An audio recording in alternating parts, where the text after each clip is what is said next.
ಆಗಿನ ಕಾಲಕ್ಕೂ ಈಗಿನ ಕಾಲಕ್ಕೂ ಹೆಣ್ಣಿನ ಗುಣ ಸಂಸ್ಕೃತಿಗಳು ಹಾಗೆ ಹಾಕೋ ಬಟ್ಟೆ ಮೇಲೆ ಡಿಪೆಂಡ್ ಆಗಿರುತ್ತೆ.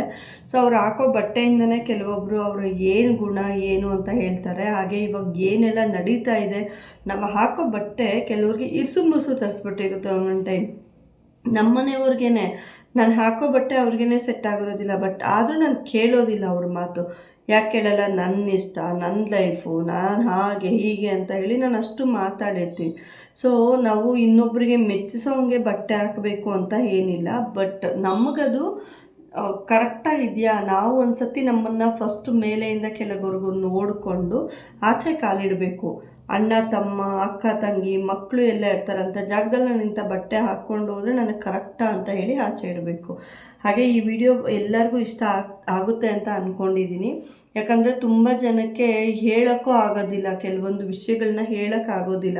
ಹೇಳೋಕ್ಕೋದ್ರೆ ಕೂಡ ಅವರು ನನ್ನ ಇಷ್ಟ, ನನ್ನ ಲೈಫು ಅಂತ ಹೇಳಿ ಮಾತಾಡೋ ಚಾನ್ಸಸ್ ಕೂಡ ತುಂಬಾ ಇರುತ್ತೆ. ಸೊ ಈ ವಿಡಿಯೋ ನಿಮಗೇನಾದರೂ ಇಷ್ಟ ಆದರೆ ಹೆಚ್ಚಿನ ಜನಕ್ಕೆ ಶೇರ್ ಮಾಡಿ ಅಂತ ಕೇಳ್ಕೊಳ್ತಾ, ಹಾಗೆಯೇ ಇನ್ನೂ ಯಾರಾದರೂ ನನ್ನ ಚಾನಲ್ನ ಸಬ್ಸ್ಕ್ರೈಬ್ ಮಾಡಿಲ್ಲ ಅಂದರೆ ದಯವಿಟ್ಟು ಚಾನಲ್ನ ಸಬ್ಸ್ಕ್ರೈಬ್ ಮಾಡಿಕೊಂಡು ನನಗೆ ಸಪೋರ್ಟ್ ಮಾಡಿ. ಹಾಗೆ ಪಕ್ಕದಲ್ಲಿರೋ ಬೆಲ್ ಬಟನ್ನ ಕ್ಲಿಕ್ ಮಾಡಿದ್ರೆ ನಾನು ಹಾಕೋಂಥ ವಿಡಿಯೋಸ್ ನಿಮಗೆ ಬರುತ್ತೆ. ಹಾಗೆ ಲೈಕ್ ಮಾಡೋದನ್ನ ಮರಿಬೇಡಿ. ನೀವು ಮಾಡೋ ಲೈಕ್ ನನಗೆ ಹೊಸ ವಿಡಿಯೋಸ್ ಮಾಡೋದಕ್ಕೆ ಮೋಟಿವೇಶನ್ ಸಿಗ್ದಂಗೆ ಆಗುತ್ತೆ. ಸೊ ನಿಮಗೆ ಇದ್ರ ಬಗ್ಗೆ ಏನಾದರೂ ಕಾಮೆಂಟ್ಸ್ ಇದ್ದರೆ ನನಗೆ ಅನಿಸಿಕೆ ಇದ್ದರೆ ಕಾಮೆಂಟ್ಸ್ ಮುಖಾಂತರ ನನಗೆ ತಿಳಿಸ್ಬೋದು. ಹಾಗೆ ನಿಮಗೆ ಯಾವ ರೀತಿಯಾದರೂ ಹೊಸ ಥರದ ವೀಡಿಯೋಸ್ ಬೇಕು ಅಂದರೆ ನನಗೆ ಕಮೆಂಟ್ ಮಾಡಿ, ನಾನು ಖಂಡಿತವಾಗ್ಲೂ ವಿಡಿಯೋ ಮಾಡಿ ಹಾಕೋದಕ್ಕೆ ಟ್ರೈ ಮಾಡ್ತೀನಿ. ಹಾಗೆಯೇ ಈ ವಿಚಾರವಾಗಿ ತಿಳ್ಕೊಳಕ್ಕೆ ಹೋದರೆ, ನಾನು ಹಾಕೋ ಡ್ರೆಸ್ಸು ನನಗೆ ಮಾತ್ರ ಇಷ್ಟ ಆದರೆ ಸಾಕು, ನನ್ನ ಇದಕ್ಕೆ ಇಷ್ಟ ಆದರೆ ಸಾಕು, ನಾನು ಯಾರಿಗೂ ಹೇಳೋಂಗಿರೋದಿಲ್ಲ, ನನಗೆ ಯಾರೂ ಪ್ರಶ್ನೆ ಮಾಡೋಂಗಿರೋದಿಲ್ಲ ಅಂತ ಹೇಳೋ ಒಂದು ಹೆಣ್ಮಕ್ಳಿಗೆ ಒಂದಷ್ಟು ಕಿವಿ ಮಾತು ಹೇಳ್ತೀನಿ ನೋಡಿ. ಈಗ ಆಚೆ ತುಂಬ ಕೆಟ್ಟದಾಗೆಲ್ಲ ನಡೀತಾ ಇದೆ. ಎಲ್ಲರೂ ದಿನ ಟಿ ವಿಗಳು, ನ್ಯೂಸುಗಳು, ಫೋನುಗಳಲ್ಲಂತೂ ಬರ್ತಾನೆ ಇರುತ್ತೆ. ಯೂಟ್ಯೂಬಲ್ಲಾಗಿರ್ಬೋದು, ನ್ಯೂಸಲ್ಲಾಗಿರ್ಬೋದು, ಡೈಲಿ ಅಪ್ಡೇಟ್ ಬರ್ತಾನೆ ಇರುತ್ತೆ. ಹೆಣ್ಣು ಮಕ್ಕಳನ್ನ ಯಾಕೆ ಕೆಟ್ಟ ದೃಷ್ಟಿಯಲ್ಲಿ ನೋಡ್ತಾರೆ ಅಂತ ನೋಡೋಕ್ಕೆ ಹೋದರೆ ನಾವು ಹಾಕೋ ಬಟ್ಟೆನೇ ಕಾರಣ ಅಂತ ಹೇಳ್ಬೋದು. ಎಷ್ಟೆಷ್ಟು ಚಿಕ್ಕದಾಗಿ ಬಟ್ಟೆ ಹಾಕ್ತಾರೆ ಗೊತ್ತಾ? ಮದುವೆ ಆಗಿರೋರು, ಆಗದೇ ಇರೋರು, ಆಫೀಸ್ಗಳಿಗೆ ಹೋಗೋರು, ಯಾವುದೋ ಒಂದು ಪಾರ್ಟಿ ಅಂತೆ, ಹೀಗೆಲ್ಲ. ಹಳೆ ಕಾಲದಲ್ಲಿ ಏನಾಗ್ತಿತ್ತಪ್ಪ ಅಂದರೆ 7 ಗಂಟೆ ಮೇಲೆ ಆಚೆ ಹೋಗ್ತಿರ್ಲಿಲ್ಲ ಹೆಣ್ಣುಮಕ್ಕಳು. ಮತ್ತು ಪಾರ್ಟಿ ಅದನ್ನೆಲ್ಲ ಸ್ವಲ್ಪ ಕಡಿಮೆ ಮಾಡ್ತಿದ್ರು, ಗಂಡು ಹುಡುಗರ ಜೊತೆ ಸೇರೋದು ಕಡಿಮೆ ಮಾಡ್ತಿದ್ರು. ನಮ್ಮ ಅಜ್ಜಿ ತಾತಂದ್ರು ಪಾಲಿಸಿರೋಂಥ ಒಂದಷ್ಟನ್ನ ನಾವು ಅದನ್ನು ಫಾಲೋ ಅಪ್ ಮಾಡ್ತಾಯಿದ್ವಿ. ಇವಾಗ ಏನಾಗ್ಬಿಟ್ಟಿದೆ ಅಂದರೆ ಸಂಸ್ಕೃತಿ ಅನ್ನೋದು ಒಂದು ಅಷ್ಟೂ ಕಡಿಮೆ ಆಗಿದೆ. ನಾವು ಸಂಸ್ಕಾರ ಅನ್ನೋದು ಕೂಡ ತುಂಬಾ ಕಡಿಮೆ ಆಗಿದೆ. ಹೇಗಪ್ಪ ನೀವು ಹಳೆ ಕಾಲದವರು, ನೀವು ಹಾಗೆ ಸೀರೆ ಉಟ್ಕೊಂಡಿದ್ರೆ ಗೌರಮ್ಮನ ಥರ ನಮಗೆ ಇಷ್ಟ ಆಗೋದಿಲ್ಲ. ಓಕೆ, ಡ್ರೆಸ್ ಹಾಕ್ತೀರಾ, ಮೈ ತುಂಬ ಡ್ರೆಸ್ ಹಾಕಿ ಒಂದು ಬಿಂದಿ ಇಡಿ. ಹೆಣ್ಮಕ್ಳು ಮದುವೆ ಆಗಿರೋರು ಅಷ್ಟೇ, ಬಿಂದಿ ಇಟ್ಟು, ಇಲ್ಲಿ ಕುಂಕುಮ ಇಟ್ಟು, ಕಾಲುಂಗ್ರ ಹಾಕಿ, ಕೈ ತುಂಬ ಬಳೆ ಹಾಕಿ, ಒಂದು ಮಾಂಗಲ್ಯ ಚೈನ್ ಹಾಕಿದ್ರೆ ತುಂಬ ಲಕ್ಷಣವಾಗಿ ಕಾಣಿಸ್ತಾರೆ. ಇವಾಗ ಫ್ಯಾಷನ್ ಅಂತ ಹೋಗಿ ಏನು ಮಾಡ್ತಾರೆ, ಮಾಂಗಲ್ಯ ಚೈನ್ ತೆಗೆದುಬಿಟ್ಟಿರ್ತಾರೆ, ಚಿಕ್ಕದಾಗಿ ಬೊಟ್ಟಿಟ್ಟಿರ್ತಾರೆ, ಇಲ್ಲಿ ಕುಂಕುಮ ಇಟ್ಟಿರೋದಿಲ್ಲ, ಕಾಲುಂಗ್ರ ತೆಗೆದುಬಿಟ್ಟಿರ್ತಾರೆ. ಸೊ ಇದನ್ನೆಲ್ಲ ನೋಡಿ ಅವ್ರಿಗೆ ಮದುವೆ ಆಗಿಲ್ಲ ಅಂತ ಹೇಳೋದು. ಮತ್ತು ಅವರು ಹಾಕೋ ಬಟ್ಟೆ ಕೂಡ ಅಷ್ಟೇ ಇನ್ನೊಬ್ರಿಗೆ ಎಕ್ಸ್ಪೋಸಸ್ ಥರ ಇರುತ್ತೆ. ಸೊ ಆವಾಗ ಏನಾಗುತ್ತೆ, ಗಂಡು ಹುಡುಗರಿಗೆ ಅದನ್ನು ಅಂದರೆ ಅವ್ರ ಜೊತೆ ಸೇರೋದು, ಅವ್ರ ಜೊತೆ ಜಾಸ್ತಿ ಮಿಂಗಲ್ ಆಗೋದು. ನನ್ನ ಫ್ರೆಂಡ್ಸ್ ಬೇಡ ಅಂತ ಹೇಳ್ತಿಲ್ಲ, ಬಟ್ ಅದೇ ಕೆಲಸವಾಗಿ ನಾವೆಲ್ಲರ ಜೊತೆನೂ ಇದು ಮಾಡ್ಕೊಂಡಿರೋದು ತಪ್ಪು ಅಲ್ವಾ? ಸೊ ಹೆಣ್ಮಕ್ಳ ಮೇಲೆ ಇವಾಗ ಒಂದು ಕ್ಯಾಬ್ ಡ್ರೈವರ್ 2 ಡೇಸ್ ಬ್ಯಾಕ್ ನಾನು ಒಂದು ವಿಡಿಯೋ ನೋಡಿದೆ. ಕ್ಯಾಬ್ ಬುಕ್ ಮಾಡಿದ ಕ್ಯಾಬ್ ಡ್ರೈವರೇನೆ ಒಂದು ಹುಡುಗಿ ಮೇಲೆ ಗ್ಯಾಂಗ್ ರೇಪ್ ಆಗಿದೆ ಅಂತ ಒಂದು ವಿಡಿಯೋ ನೋಡಿದೆ. ನಾನು ಒಂದು ನ್ಯೂಸಲ್ಲಿ ಓದಿದೆ ನಾನು. ಸೊ ಓದಿದೆ ಅಂದರೆ ಅದು ಯಾರು ತಪ್ಪು ಅಂತ ನಮಗೆ ಗೊತ್ತಿಲ್ಲ, ಬಟ್ ಅಲ್ಲಿ ಏನಾಯಿತು ಅಂತಲೂ ನಮಗೆ ಗೊತ್ತಿಲ್ಲ. ಬಟ್ ಇವ್ರು ಯಾವ ಥರ ಬಟ್ಟೆ ಹಾಕಿದ್ರು, ನಾವು ದಿನ ಆಚೆ ನೋಡ್ತಿರ್ಬೇಕಾದ್ರೆ ಇಷ್ಟಿಷ್ಟೇ ಬಟ್ಟೆ ಹಾಕಿರ್ತಾರೆ, ಬಟ್ ಅದು ಇನ್ನೊಬ್ರಿಗೆ ಹೆಂಗೆ ಅನಿಸುತ್ತೆ ಅನ್ನೋದು ಕೂಡ ಯೋಚನೆ ಮಾಡೋದಿಲ್ಲ. ನೀವು ಹಾಕಿ ಬೇಡ ಅನ್ನೋದಿಲ್ಲ, ಇನ್ನೊಬ್ರಿಗೆ ನಮ್ಮ ಮೈ ತೋರಿಸ್ಬೇಕು ಅನ್ನೋದೇನಿಲ್ಲ ಅಲ್ವಾ?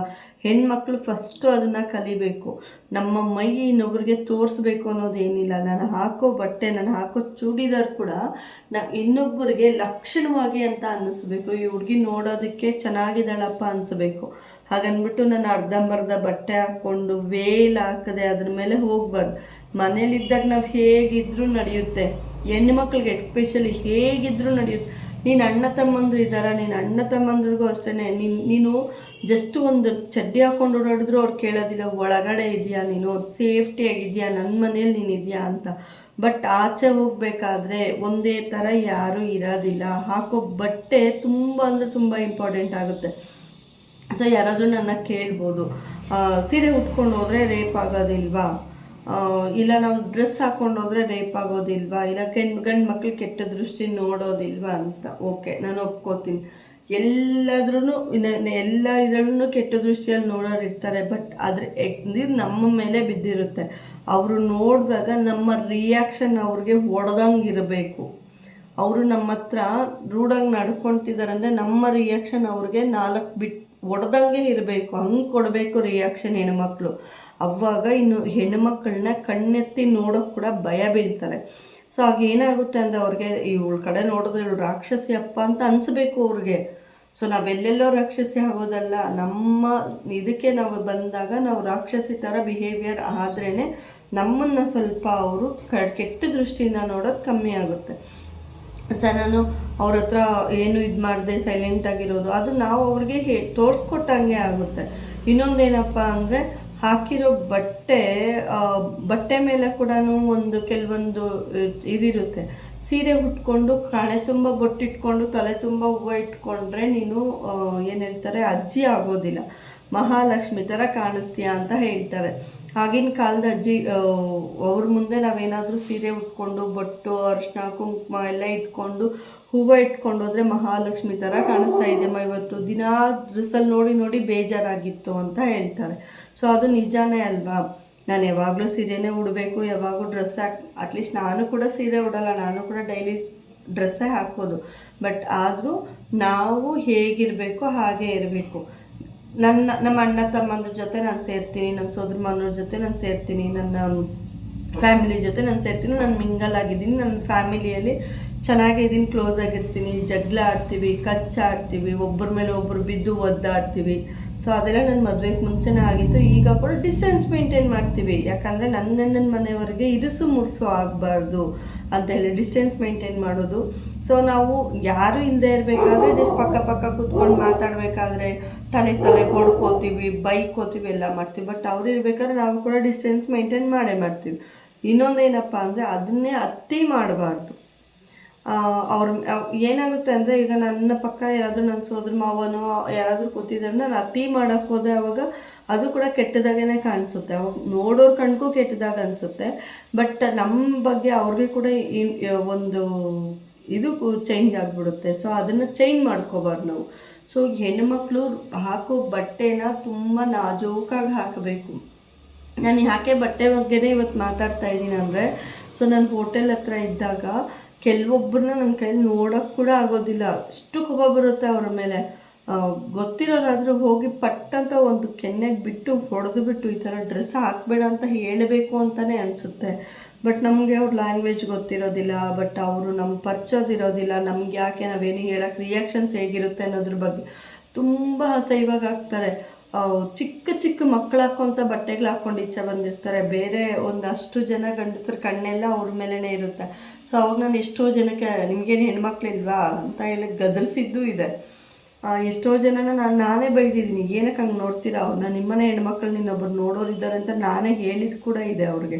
ಸೊ ಹಂಗೆ ಅವ್ರನ್ನ ನೋಡೋ ದೃಷ್ಟಿ ಬೇರೆ ಚೇಂಜ್ ಆಗಿಬಿಡುತ್ತೆ. ಅವಾಗ ಎಲ್ಲ ಹೆಣ್ಮಕ್ಳು ಒಂದೇ ಅಂತ ಹೇಳೋ ಥರ ಇದು ಚೇಂಜ್ ಆಗಿಬಿಡುತ್ತೆ. ಸೊ ಅದಕ್ಕೇ ಹೇಳೋದು, ಹೆಣ್ಮಕ್ಳು ಮೈ ತುಂಬ ಬಟ್ಟೆ ಹಾಕಿ ನೀವು ಫ್ಯಾಷನ್ ಮಾಡಿ, ನಾನು ಬೇಡ ಅನ್ನಲ್ಲ, ಒಂದು ಪಾರ್ಟಿಗೆ ಹೋಗ್ತೀರಾ, ಒಂದು ಪಬ್ಬಿಗೆ ಹೋಗ್ತೀರಾ, ಆ ಜಾಗಕ್ಕೆ ನಿಮಗೆ ಅದು ಬೇಕು ಅಂದರೆ ಅದನ್ನ ಹಾಕ್ಕೊಂಡು ಹೋಗಿ, ಅಲ್ಲಿ ಮಾತ್ರ ಫ್ಯಾಷನ್ ಮಾಡಿ. ರೋಡಲ್ಲೆಲ್ಲ ಓಡಾಡ್ತಾ ಇರಬೇಕಾದ್ರೆ, ಒಂದು ಮಾರ್ಕೆಟ್ಗೆ ಹೋಗಬೇಕಾದ್ರೆ, ಒಂದು ಇನ್ನೆಲ್ಲ ಹೋಗಬೇಕಾದ್ರೆ ನೀವು ಹಾಕ್ಕೊಂಡು ಹೋಗೋ ಬಟ್ಟೆ ತುಂಬ ಅಸಹ್ಯವಾಗಿ ಕಾಣಿಸ್ತದೆ. ಟಿ ಶರ್ಟ್ ಹಾಕಿರ್ತೀರಾ, ಪ್ಯಾಂಟ್ ಹಾಕಿರ್ತೀರಾ, ಅದಿಷ್ಟ ತುಂಬ ಟೈಟ್ ಡ್ರೆಸ್ ಹಾಕಿರ್ತೀರಾ, ಟಿ ಶರ್ಟ್ ಕೂಡ ತುಂಬ ಟೈಟ್ ಹಾಕಿರ್ತೀರಾ. ಈ ಥರ ಬಟ್ಟೆಗಳನ್ನೆಲ್ಲ ನೋಡಿಕೊಂಡು ನೀವು ಯೂಸ್ ಮಾಡೋದ್ರಿಂದ ನಿಮಗೆ ತುಂಬ ಅಂದರೆ ನಿಮ್ಮನ್ನು ನೀವೇ ಕಾಪಾಡ್ಕೊಂಡಂಗೆ, ಬೇರೆ ಯಾರನ್ನೂ ಕಾಪಾಡ್ದಂಗಲ್ಲ, ನಿಮ್ಮನ್ನು ನೀವೇ ಕಾಪಾಡ್ಕೊಂಡಂಗೆ ಇದರಿಂದ. ಯಾಕಪ್ಪ ಅಂದರೆ ಒಂದು ಹೆಣ್ಣು ಮುಳ್ಳ ಮೇಲೆ ಬಟ್ಟೆ ಇದ್ದಂಗೆ, ಒಂದು ಸತಿ ಮುಳ್ಳ ಮೇಲೆ ಬಿದ್ದುಬಿಟ್ರೆ ಅದು ಚುಚ್ಚುತ್ತಾ ಇರುತ್ತೆ. ಸೊ ಎದ್ದೇಳಕ್ಕೆ ಹೋದರೆ ಹರಿದೋಗುತ್ತೆ, ಬಿಡಿಸ್ಕೊಳ್ಳೋಕ್ಕೂ ಟೈಮ್ ಇರೋದಿಲ್ಲ ಹೆಣ್ಮಕ್ಳಿಗೆ. ಸೊ ಹಂಗಾಗ್ಬಿಡುತ್ತೆ. ಅದಕ್ಕೇ ಜಾಗ್ರತೆಯಾಗಿ ನೀವು ಏನೇ ಮಾಡಿ ಯಾವುದೇ ರೀತಿ ಬಟ್ಟೆ ಹಾಕಿ ಹುಷಾರಾಗಿ ನೋಡಿಕೊಂಡು ನಿಮ್ಮ ಕಂಫರ್ಟ್ ಝೋನ್ ಎಷ್ಟುವರೆಗೂ ಇದೆ ಅಷ್ಟುವರೆಗೂ ಮಾತ್ರ ಅದನ್ನು ಯೂಸ್ ಮಾಡಿ ಅಂತ ನಾನು ಹೇಳ್ತಾ ಇದ್ದೀನಿ.